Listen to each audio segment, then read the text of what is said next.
আর মাত্র ৪ দিন পরে সংসদ জাতীয় নির্বাচন শেষ মুহূর্তে প্রার্থী ও সমর্থকদের প্রচার প্রচারণা এখন সরগরম ভোটের মাঠ। এ বিষয়ে বিস্তারিত জানাতে মানিকগঞ্জ ২ আসন থেকে সরাসরি যুক্ত হচ্ছেন প্রতিনিধি মোহাম্মদ সুজন খন্দকার।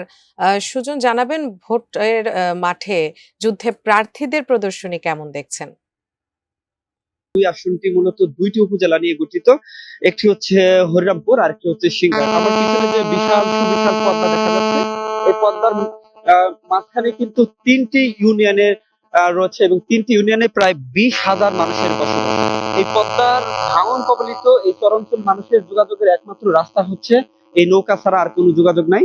এবারকার যারা ত্রয়োদশ জাতীয় সংসদ নির্বাচনের যারা প্রার্থী হয়েছেন তাদের কাছে ভোটারদের মূলত প্রত্যাশা হচ্ছে যে এই পদ্মার ভাঙন রোধে যারা কাজ করবে, প্রার্থী কাজ করবেন, তাকে কিন্তু তারা সমর্থন দিবেন বা ভোট দিবেন, এমনটাই কিন্তু তারা প্রত্যাশা করছেন। মানিকগঞ্জ এই ২ আসন থেকে মোট ৪ জন বিএনপির মনিরুল ইসলাম খান শান্ত, এর সাথে রয়েছে জাতীয় পার্টির একজন প্রার্থী রয়েছে, খেলাফতে মজলিসের রয়েছে। মূলত আমার পিছনে দেখতে পাচ্ছেন এই যে এইখানেই বিএনপির কর্মী এবং সমর্থক রয়েছে। আমি একটু তাদের সাথে কথা বলতে চাই। ভাই, পদ্মার ভাঙনের জন্য কি ব্যবস্থা আছে? পদ্মার ভাঙন আমাদের এখানে স্থায়ী বেড়িবাঁধ আমরা করতে যাচ্ছি। এইটা আমাদের যে ধানের শীষের যে প্রার্থী ইঞ্জিনিয়ার মনিরুল ইসলাম শান্তদাতা, সে বলছে যে পদ্মার স্থায়ী বেড়িবাঁধ সে করে দিতে হয়, স্থায়ী বেড়িবাঁধ করবে। আমি একটু একজন ভোটারের সাথে কথা বলতে চাই। আসলে কি প্রত্যাশা আপনাদের? কি প্রত্যাশা?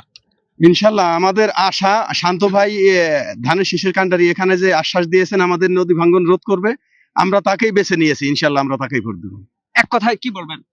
ইনশাল্লাহ পদ্মা ভাঙ্গন সে কথা দিয়েছে, পদ্মা ভাঙ্গন ফিরিয়ে দেবে ইনশাল্লাহ। আমরা হরিরামপুরবাসী বেঁধেছে জোট, এবার দেবো শান্ত ভাইকে ভোট ধানের শীষে।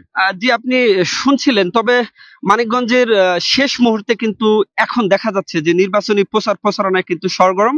প্রতিটা প্রার্থীর যারা সমর্থক রয়েছে তারা কিন্তু ভোটারদের দ্বারে দ্বারে ভোট প্রার্থনা করছেন এবং ভোটারদের নানা প্রতিশ্রুতি দিচ্ছেন। তবে এই আসনের বিশেষ করে হরিরামপুরের বাসীদের যারা রয়েছে তাদের একটাই মাত্র প্রত্যাশা, যে প্রার্থী এই নদী ভাঙন কবলিত মানুষের জন্য কাজ করবে তাকে কিন্তু তারা ভোট দিবেন।